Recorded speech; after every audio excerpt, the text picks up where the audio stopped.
길잡이라는 제목으로 출애굽기 말씀을 함께 볼 텐데요. 오늘 본문 말씀이 이제 지난주 큐티책이 있죠. 큐티에 있었던 본문이고요. 뭐 종종 말씀드리지만 정말 큐티가 이제 말씀과 기도하는 것, 우리가 여러 가지 이제 궁금한 것도 있고 어려운 것도 있고 하나님 이게 뭔가요? 어떻게 해야 됩니까? 그런 것들이 있는데 결과적으로 답은 다 이미 알고 있는 것 같아요. 말씀과 기도다. 그 안에서 우리가 하나님의 길 안내를 받을 수 있다라는 생각이 또 문득 들고요. 오늘 말씀이 이제 22절 보시면요. 모세가 하나님께 호소했다고 합니다. 22절 말씀을 한번 같이 읽어볼까요? 22절입니다. 시작. 주님, 어찌하여 주님께서는 이 백성들에게 이렇게 괴로움을 겪게 하십니까? 그리고 왜 저를 이곳에 보내셨습니까? 주님, 어찌하여 왜 이렇게 괴로움을 겪게 하십니까? 라고 하나님한테 하소연을 하고 있는데, 이스라엘 백성들이 어떤 괴로움을 겪고 있길래 모세가 이렇게 하나님께 불평을 하는지, 그 내용은 오늘 읽은 본문을 아무리 들춰봐도 나와 있지 않고요. 왜냐하면 이 본문의 앞에, 그러니까 5장 22절 전에 나와 있는데요. 대부분 다 우리가 한 번 정도는 들어봤을 직한 그런 내용이 있는데, 대강 설명하면 이렇습니다.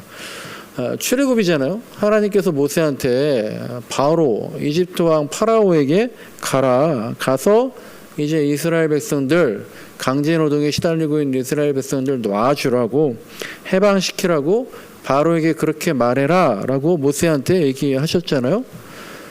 근데 이제 모세가 어땠습니까? 대충 이제 기억나시죠? 모세가 나는 입이 둔합니다. 혀가 뻣뻣합니다. 말을 잘하지 못합니다. 이리 빼고 저리 빼고. 근데 이제 제가 모세 이번에 출애굽기 큐티하다 보니까요. 그런 면이 있는 것 같아요.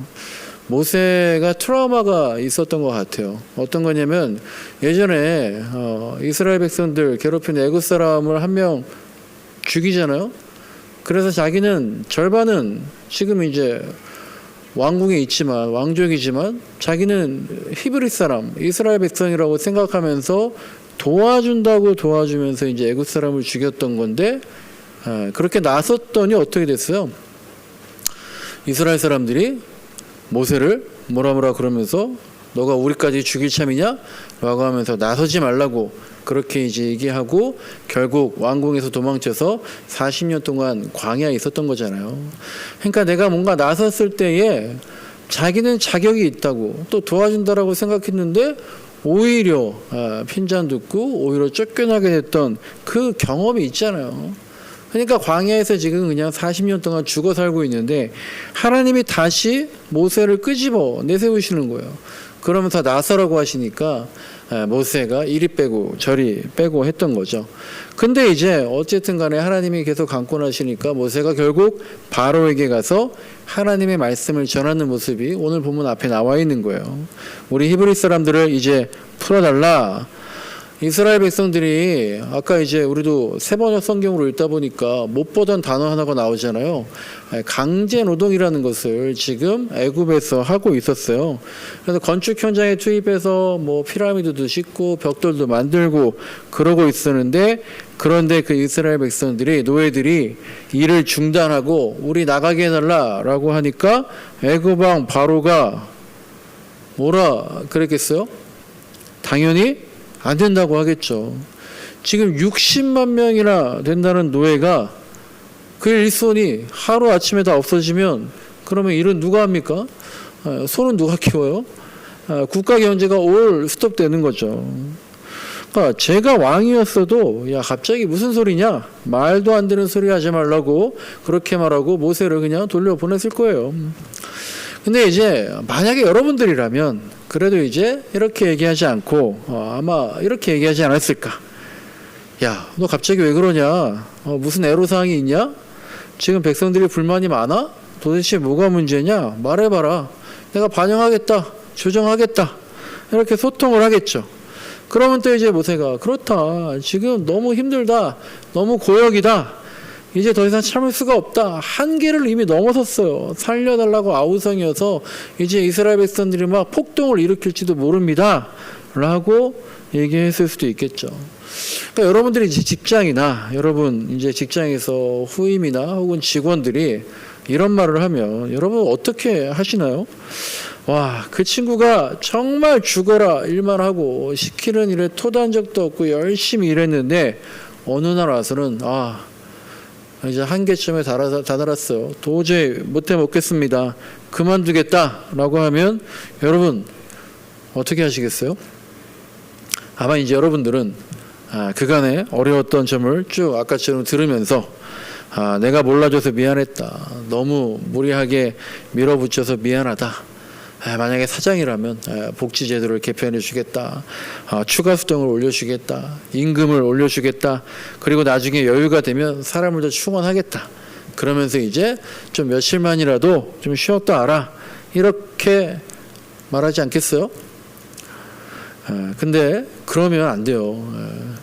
그러면 성공하지 못합니다.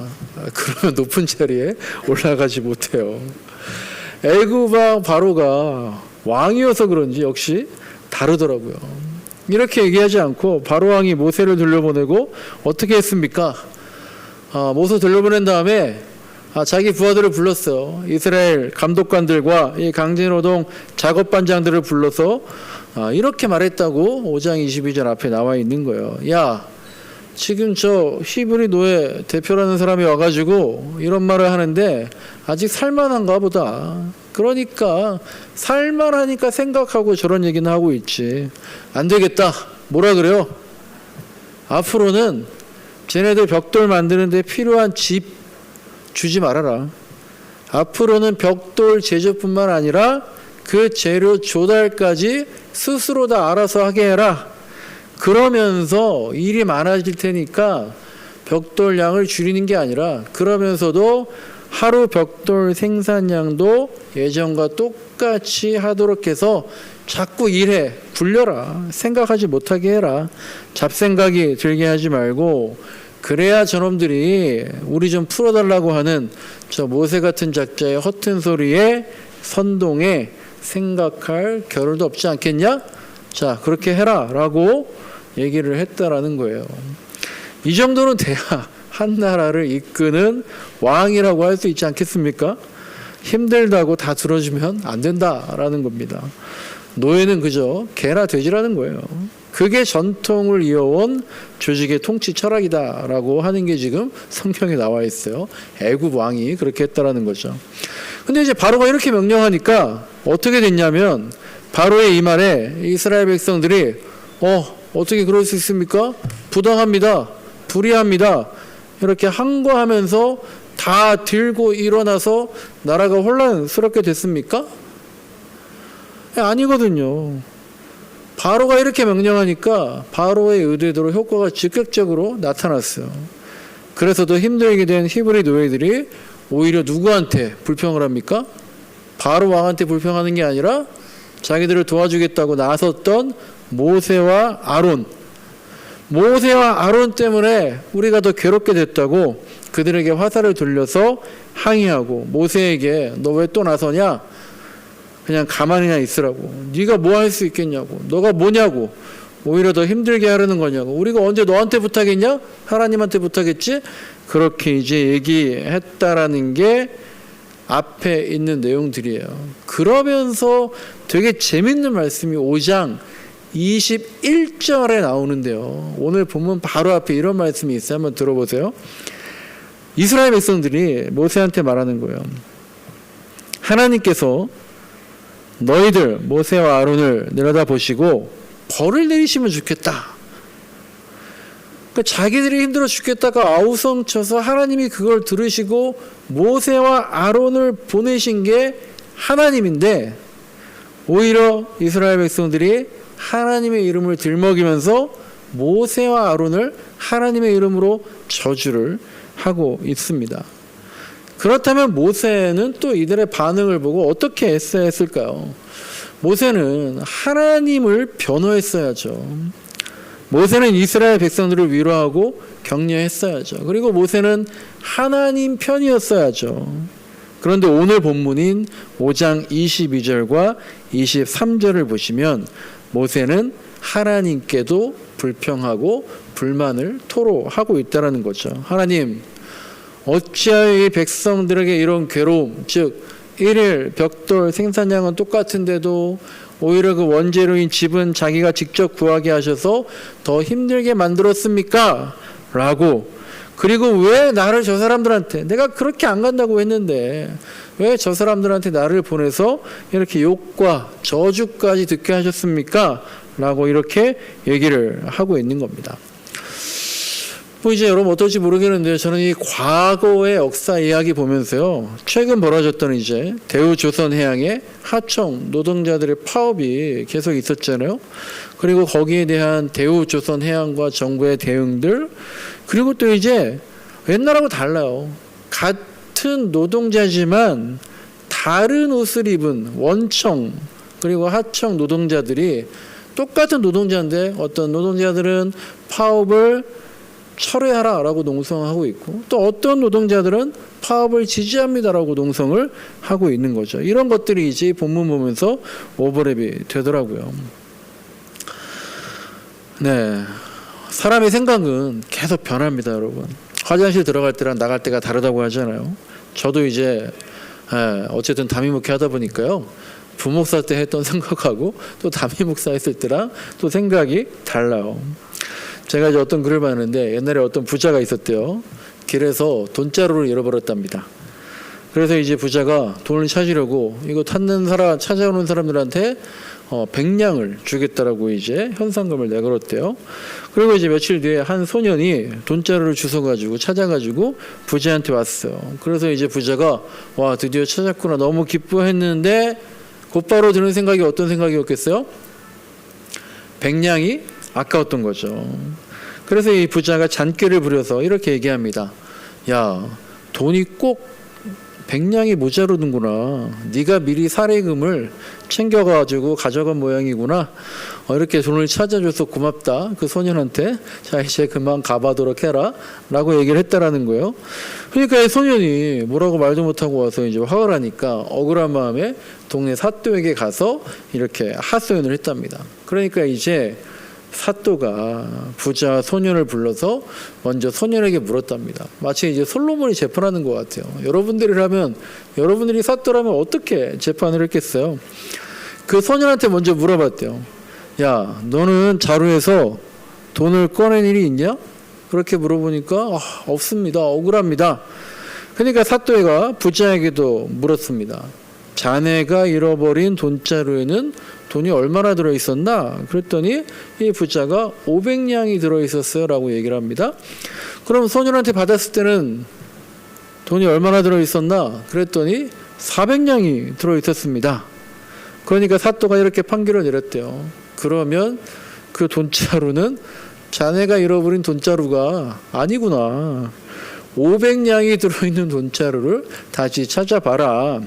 그리고 이 소년이 찾아온 돈자루는 진짜 주인이 나타날 때까지 이 관청에서 갖고 있다가 기한 내에 주인이 나타나지 않으면 절반은 어려운 사람들에게 나눠줄 것이고 절반은 이 소년에게 주겠다라고 판결을 내렸다는 거예요.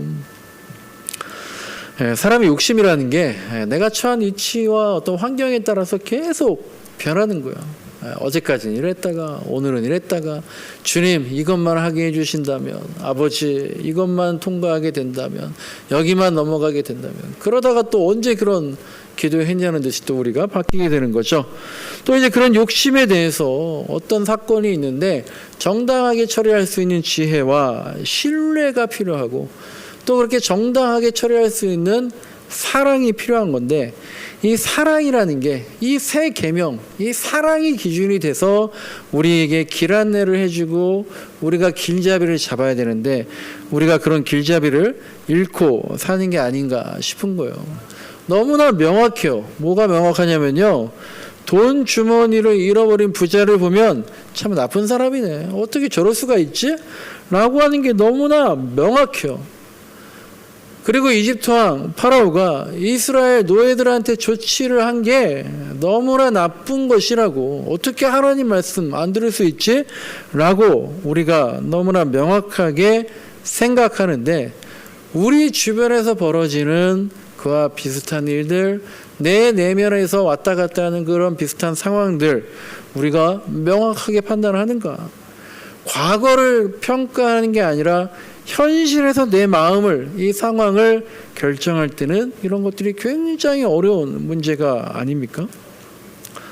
다시 이제 오늘 본문으로 돌아와 보면은요, 6장 1절 보니까 그렇게 헷갈려하는 우리들에게, 그리고 그렇게 하나님 탓만하는 우리들에게 하나님은 모세는 지금 하나님께 자꾸 투정하고 있잖아요. 근데 하나님은 이렇게 말씀하십니다. 6장 1절입니다.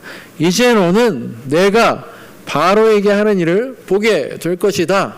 그리고 5절을 보시면요, 이제 나는 이집트 사람이 종으로 부리는 이스라엘 자손의 신음소리를 듣고, 우리의 신음소리를 듣고 내가 세운 언약을 생각한다. 내가 세운 언약을 이제 시작할 것이다 라고 말씀을 하고 계신 거예요. 이스라엘 백성이 그렇게 옹졸하게, 또 모세도 그렇게 대범하지 못하게 막 하나님께 대들고 얘기해도 하나님은 어떠셔요? 하나님은 넉넉하시더라는 거예요. 하나님은 옹졸하지 않으시다라는 거예요. 이 도코, 이 옹졸한 놈에게 네, 우리 강아지가 지금 앞에서 예배를 드리고 있는데 네, 하나님은 넉넉하세요. 반면에 저나 여러분이나 우리 사람들이요, 감정에 치우칠 때가 많은 것 같아요. 감정에 휘둘릴 때가 많은 것 같아요. 저도요, 말하다 보면 그럴 때가 많아요. 내가 그렇게 말하려고 하지 않은 거거든요. 근데 내 안에 있는 악한 마음이 거꾸로 솟구쳐서요, 상대방에게 거칠게 말할 때가 있어요. 특히 이제 차 안 빼줄 때, 전화하는데 이 사람이 적반하장으로 무례하게,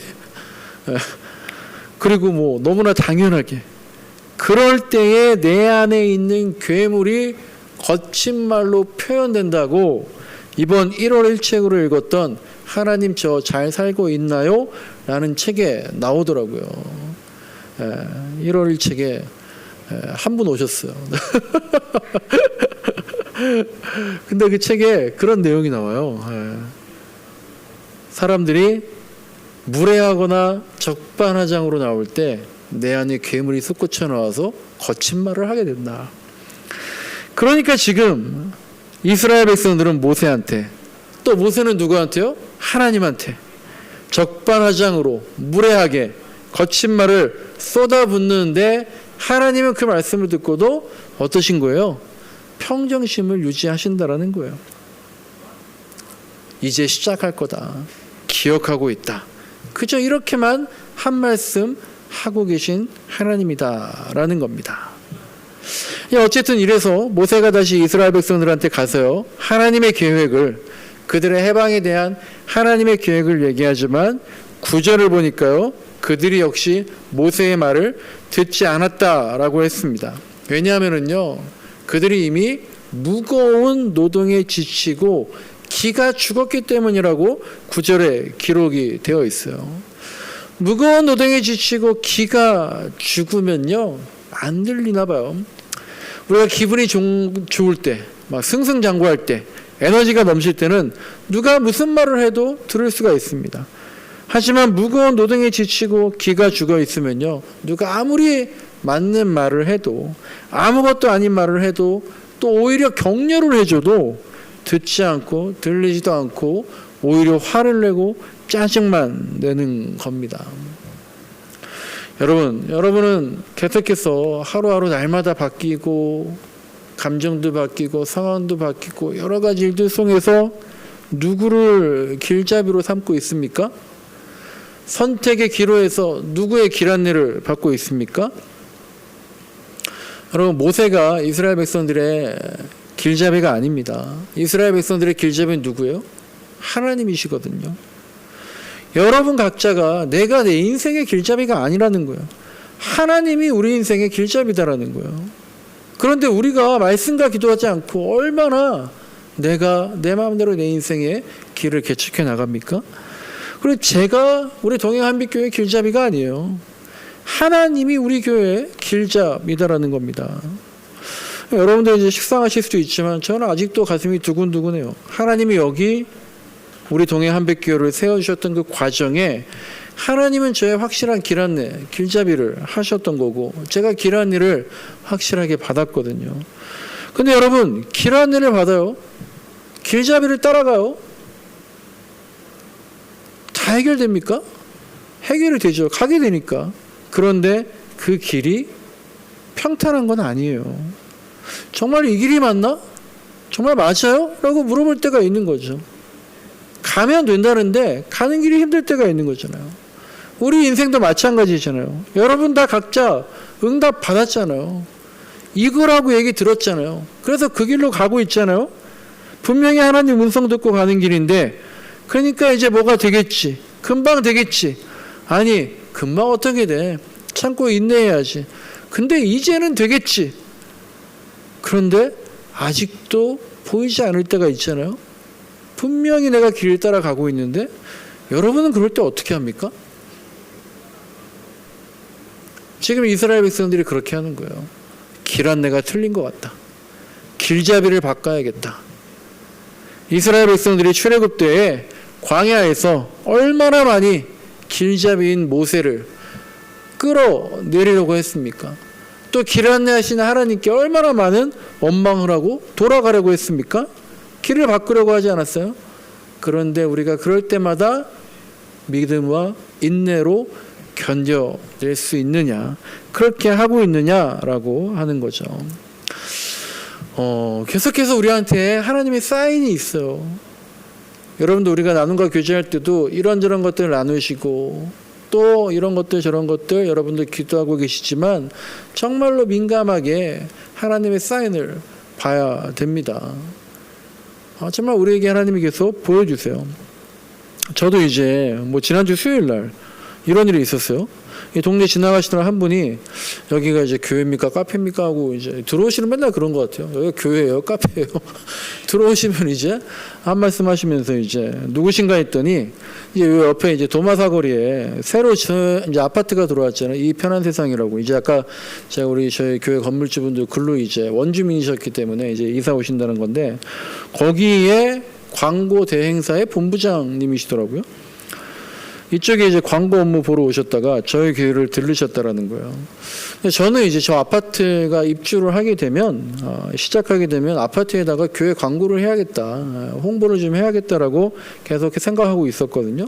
근데 이제 입주가 10월 아니면 11월인 줄 알았어요. 그래서 이제 정말로 지난주 중에 한 번 그쪽에다가 연락을 해서 광고하려면 어떻게 해야 됩니까? 라고 물어보려고. 근데 어디다 연락해야 되나 막 그러고 있었는데 마침 그분이 알아서 우리 교회로 찾아오시더라고요.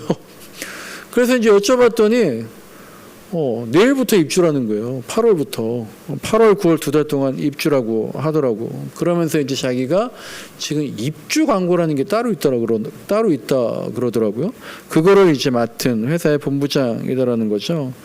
그래서 이제 한참 이런저런 얘기 나누다가 이제 저희가 계약을 하고 내일부터 이제 광고지를 부착하기로 했어요. 그래서 또 저희 아내가 갑자기 부랴부랴 막 2, 3일 만에 막 광고지 만들고 그거를 또 인쇄하러 갖다 주니까 또 뭐가 안 돼서 어저께 또 부랴부랴 코팅해 오고 막 며칠 동안에 하여간 자질구레하지만 여러 가지 일이 있었어요.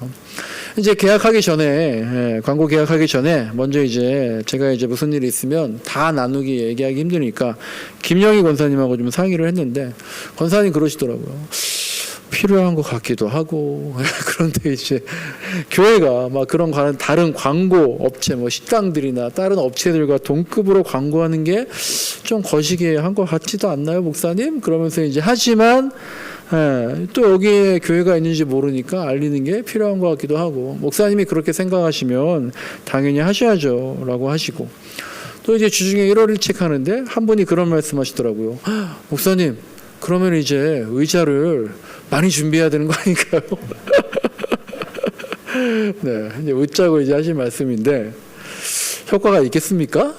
거기다가 광고하고 그러면. 네. 근데 뭐 이제 하여간 저는 뭐 이것저것 다 해봅니다. 우리 교회가 사실 이제 여기 교회가 있다라는 걸 잘 모르니까 오히려 이제 아파트가 20동이 있다는데 엘리베이터가 40개래요. 거기에 동일한 장소에서 2달 동안 계속 노출이 되는 거면 사람들이 이제 검색해서 여기 교회가 있구나 알 수 있는 그런 계기가 되길 바라는 거죠. 그래도 어쨌든 제가 또 그런 또 사소한 것들일 수 있지만 그런 것들을 통해서 하나님의 인도하심이구나 하고 있는데, 근데 사실 더 중요한 또 여러 가지 일들이 중간중간에 있었어요. 그러면서 이게 하나님의 사인인 건가 하는 몇 가지 일들을 보면서 제가 이제 그거 하나하나 다 말씀드리기는 그렇지만 그러면서 저도 막 그런 생각들이 드는 거예요. 저나 여러분이랑 똑같아요. 그런 일들을 보면서 하나님이 이제 우리가 창립 1주년을 맞으면서 또 다른 길 안내를 하고 계시다 라는 사인을 저는 받게 되는 거죠. 그런데 그럴 때마다 모세가 말한 것처럼 주님, 저는 입이 둔한 사람입니다. 저는 혀가 뻣뻣한 사람이에요. 하나님, 그래서 안 될 것 같은데요. 저는 또 그런 데 관심이 없는데요. 저는 그런 것과는 거리가 먼 사람이에요. 제가 이래저래 발을 뺀다면, 그래서 하나님의 길 안내를 받지 않는다면, 내 경험과 지식과 상식을 길잡이로 삼는다면 어떻게 될지는 뻔한 거 아니에요. 우리가 과거의 역사, 성경을 보면 뻔하구나 이렇게 되겠지. 근데 우리도 그렇게 가면 내 인생에서, 우리 가정에서, 우리 일상에서 그렇게 되는 게 뻔한 거 아닙니까? 우리들한테도, 여러분들한테도 정말 계속해서 하나님의 사인이 있잖아요. 그러면 그걸 보면서 정말 하나님의 계획인 것 같은데, 그런데 정말 될 듯 하다가 해결될 것 같다가, 그런데 결국엔 또다시 원점으로 돌아가고 다 뒤집어지고 그런 일들이 있잖아요. 그럴 때 여러분이 혹시 길잡이를 바꾸지 않았나? 그럴 때 여러분 끝까지 내 생각만 붙잡고 있지 않았나? 큐티인으로 이제 큐티를 하는데, 지난주에 나온 큐티인에 보면 간증들이 계속 나오잖아요. 그 묵상 간증들 보니까 다 그런 거예요. 그럴 때마다, 뒤집어질 때마다 계속 될 듯 하다가 안 되다가, 그럴 때에 핑계 대지 말라는 거예요. 집착하지 말라는 거예요. 고집 부리지 말라는 거예요. 자꾸 길 한 대 바꾸지 말라는 거예요.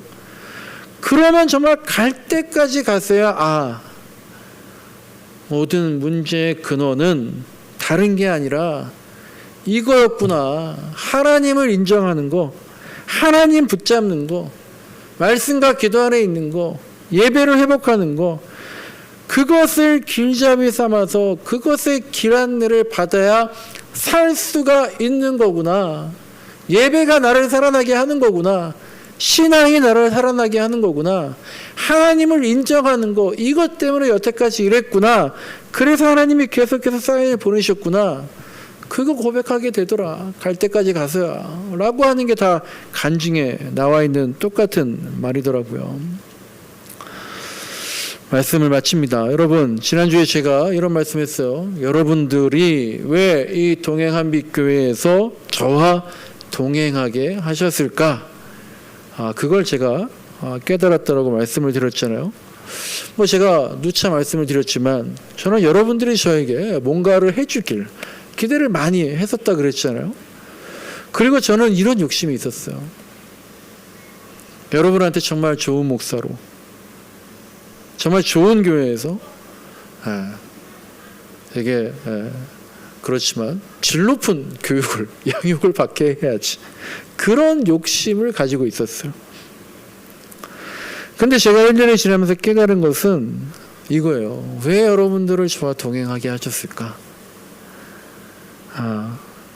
하나님은 저에게 여러분들을 위해 기도하라고 함께 동행하게 하셨다라는 거예요. 거창한 거 아니죠. 여러분들을 위해 기도해라.